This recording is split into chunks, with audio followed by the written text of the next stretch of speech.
бір портреттің құны қанша болады қазір? Болуы мүмкін. Суретшінің көңіліне байланысты. New форматында сурет салып көрдіңіз бе? New форматта оны кез келген суретші жазады ғой. Жалпы суретшілер бай ма? Өнерлі адам ең әлемдегі, ең дүниедегі бай адам деп айтуға болады.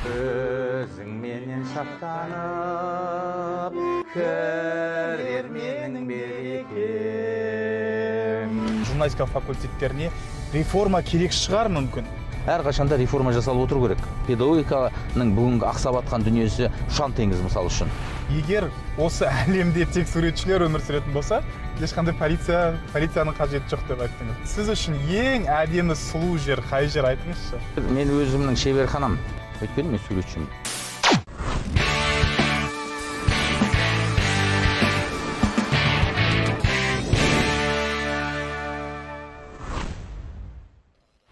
Армысыздар, құрметті интернет қолданушылары. Эфирде Желмая интернет жобасы. Менің аты жөнім Данияр Есен. Ал енді бүгінгі менің жолаушым Қазақстан Республикасының еңбек сіңірген қайраткері, Қазақстан журналистер, суретшілер одағының мүшесі, Қазақстан көркем академиясының академигі, журналист, суретші Жанұзақ Мүсәпір ағамыз. Жанұзақ аға, қош келдіңіз біздің интернет жобаға. Қош көрдік. Ал аға, біздің проектіде негізгі басты сұрақтардың бірі осы Астанаға қалай келдіңіз деген сұрақ негізі бізде бірінші болатын. 1998 жылы осы Рахат телеарнасында ол кезде жұмыс істеп жүргенде сапармен келіп кетіп жүрдім. Ол телеарнаның да басшылары осы Астанаға филиал ашып, осы жерде жұмыс істеуді өтініп, біраз былай талаптанып көргенбіз. Сол кезде Астана өте суық екен. Келіп кетіп жүрдім, өте қиналыңқырап, сол барғым келмей, бір жағынан келгім келеді, бір жағынан суық, оның үстіне өзімді өзім әлі қалыптастырған жоға ма деп ойлағам. Қанша жылдай болды енді Астанада? Келгеніме 10 жыл болды. 10 жылдай. Қалай, енді бойыңыз үйренді ме жалпы әлде де? Жоқ, енді ол әрине біздің бүгінгі осы Астанамызға бүткіл Қазақстанның түкпір-түкпірінен келіп өздерінің еңбегін, өздерінің үлесін қосып жатқан кез келген Қазақстанның азаматы секілді мен де өзімнің үлесімді қосуға Астанаға дайын болып келдім. Шын айтқан кезде оған былай дайындықсыз келген жоқпын. Өзім дайындап, міне 10 жылдан асып баратыр қазір Астанаға өзіміздің үлесімізді қосып келе жатырмын. Мен енді телеарна саласында да еңбек етіп келетін, бүгінгі таңға дейін телеарна саласында жұмыс істеймін. Бірақ осы өзімнің бітірген мамандығым, алған оқыған оқу орнындағы ең бірінші тырнақалды алған мамандығым менің суретші. Сондықтан да мен өмір бойы сурет салам, суретпен айналсам, портрет жазам, оны мен ешқашан тастай алмаймын. Сондықтан мен осы Астананың бейнелеу өнеріне, сурет саласына үлес қосуды осы келген күннен бастап өзіме міндет санадым. Сондықтан мен Астана суретшілер одағының суретшілерімен тікелей қойын-қолтық жұмыс істедім. Осы 10 жылдан бері. Осы өткен жылы Астана суретшілер одағы, бүгінгі Нұр-Сұлтан қаласының суретшілер одағы мені төраға ретінде сайлап алды. Олар бірақ енді ол общественное объединение дейміз ғой енді. Қоғамдық бірлестік, қоғам. Сондықтан да оны қатар жүріп істей беруге болады. Мен енді телеарнамен сол жұмысты екеуін қатар жұмыс істеп келе жатырмын осы бір жылдан бері. Ол жерде де суретшілердің жетістігі өте мықты. Астананың көркеюіне, Астананың жаңаруына, Астананың күнделікті өмірден ағыммен жүріп отыруына суретшілердің еңбегі өте көп телеарнамен бірге. Ал енді Астанада сіз үшін ең әдемі сұлу жер қай жер айтыңызшы? Жиі барыңыз келетін, жаңағы құрал-саймандарды шығарып қойып. Ең Астанада сұлу жер мен өзімнің шеберханам. Сол жерде жұмыс істеп, сол жерде рахаттанам. Жұмыстан кейін әрине.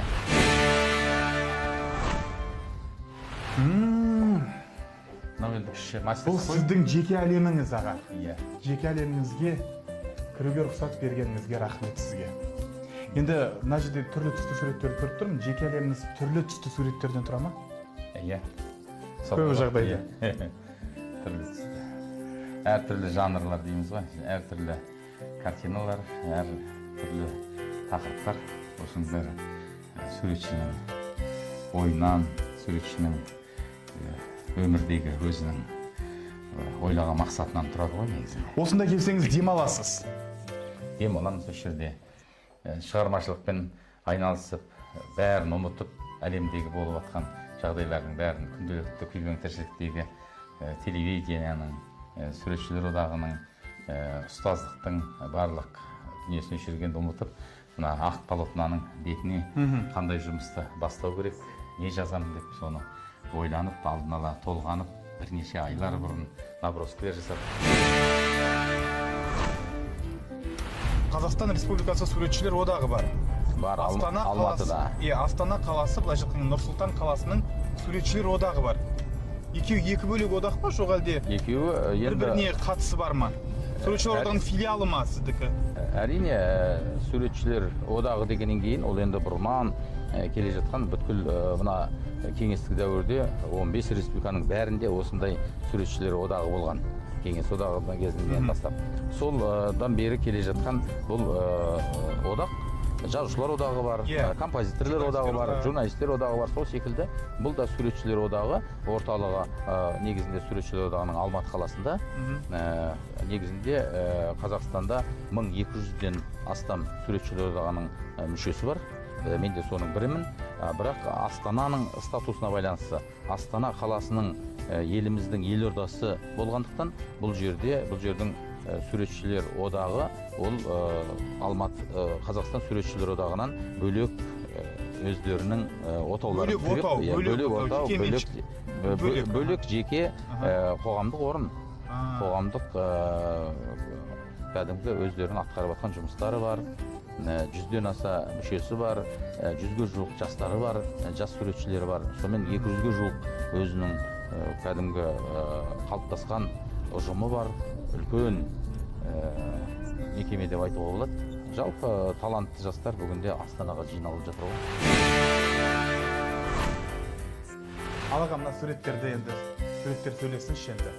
Балуан Шолақтың картинасы, Балуан Шолақ туралы енді мен ана білім және мәдениет телеарнасында өзім сол басшылық қызметте жұмыс істеп жүрген кезде журналистердің бір ізденісінде осы Балуан Шолақ туралы фильм түсірді. Сол Балуан Шолақ туралы фильм түсірген кезде Балуан Шолақтың портретін табу қиындыққа түсті да, өйткені энциклопедиядан іздеп тапқанымыз Балуан Шолақтың сол бір графически салынған дейді ғой, графикалық салынған, реализм мен академически салынған болмаса арнайы түскен фотосы табылмағандықтан энциклопедияда ол кісінің бір ғана суреті бар. Сол суретті біздің журналистер ізденіп, ол неге ол кісінің суреті жоқ, неге ол кісінің картинасы болмау керек деген әңгімені қозғаған хабар арнасында.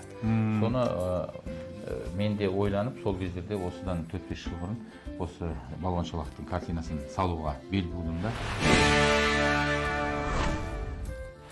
Суретшілердің қазір Ван Гог болсын, Пикассо болсын, басқа да европалық суретшілердің кез келгеннің бір кіші ғана картинасының өзі бірнеше миллиондаған, миллиардтаған долларға сатылып жатыр, өзің көріп отырсың. Аукциондарда, барлық жерлерде байлар бір-бірінен сатып алады. Сондықтан бұл суретші деген өзі миллион адамда біреу ғана болатын қасиет қонған сондай мамандық, сондай адам, сондай қасиет деп ойлаймын. Сальвадор Дали бар, Пикассо бар, жаңа біразын атын айтып кеттіңіз ғой. Енді олар орта ғасырларда өмір сүрген суретшілер. Жалпы қазіргі заманда көзі тірі, суреттері қымбатқа сатылатын әлемде суретшілер бар ғой демек? Әрине бар. Ол күнделікті өмірде оны ақпараттардан оқып біліп жатырмыз. Ол бар, бізде де бар. Біздің де суретшілеріміз қазір кедей деп айта алмаймын. Суретшілер ол әрқашанда өзінің қоғамда өзінің орнын, өзінің дүниесін жасап жатыр. Тоқтаусыз ол. Бір портреттің құны қанша болады қазір? Болуы мүмкін. Шамамен аға. оны әркім өзі бағалай алады. Кейбір дүниелерді құнсыз болуы да мүмкін. Кейбір дүниеде ол сыйға да тартылып кетуі мүмкін. Суретшінің көңіліне байланысты. Суретшінің көңілі қанша болса, портреттің бағасы сонша болады. Көңілі қалап тұрса, оны сыйға да беріп жіберуі мүмкін. Иә, сыйға да салып көңілі қаламаса, оны қымбат бағаға сатуы да мүмкін.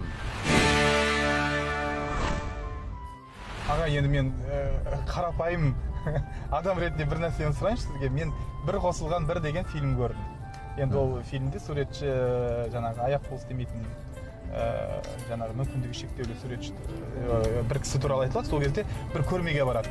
Сол уақытта жай ғана бір ақ қағазда шашылған бір бояулар бар. Осыны жаңағы қарапайым халық түсінбей қалады деп қорықпай ма? Негізі абстрактылық, бір сюрреализм деп айтып жатады. Ондай суреттерге жалпы бұл деген абстракция деген абстракциялы ойлар ғой енді. Осы абстракцияны түсіну үшін ол адамдар негізінде білімді болу керек. Білім керек. Ол үшін білім керек. Бізде осы кейбір кезде мына суретті оқитын біздің қоғамдағы азаматтардың, осы қоғамда өмір сүруші біздің адамдардың суретке деген білімінің кейбір кезде жетпей жататыны сол кішкене қарын аштырады. Өйткені бұл айналып келіп сол мектепте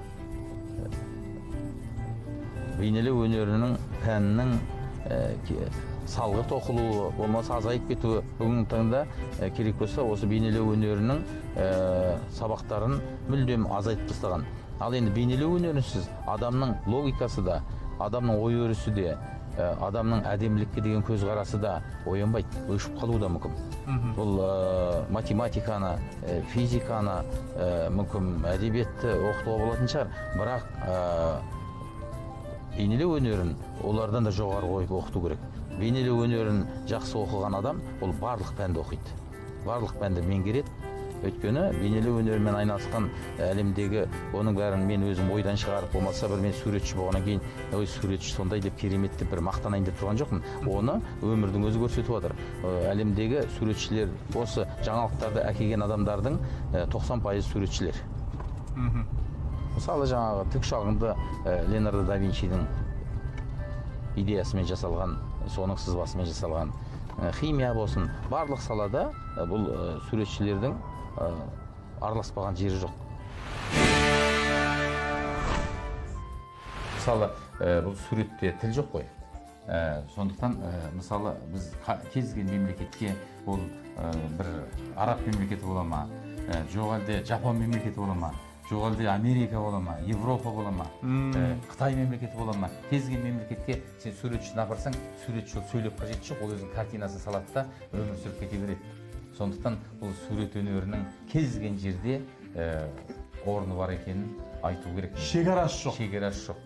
Сурет өнерінің шекарасы жоқ. Сондықтан мен көрермендерге айтар едім, балаларыңызды бейнелеу өнеріне тәрбиелеңіздер. Бейнелеу өнерін меңгерген, суретті меңгерген, өнерді меңгерген адам ешқашанда қор болмайды.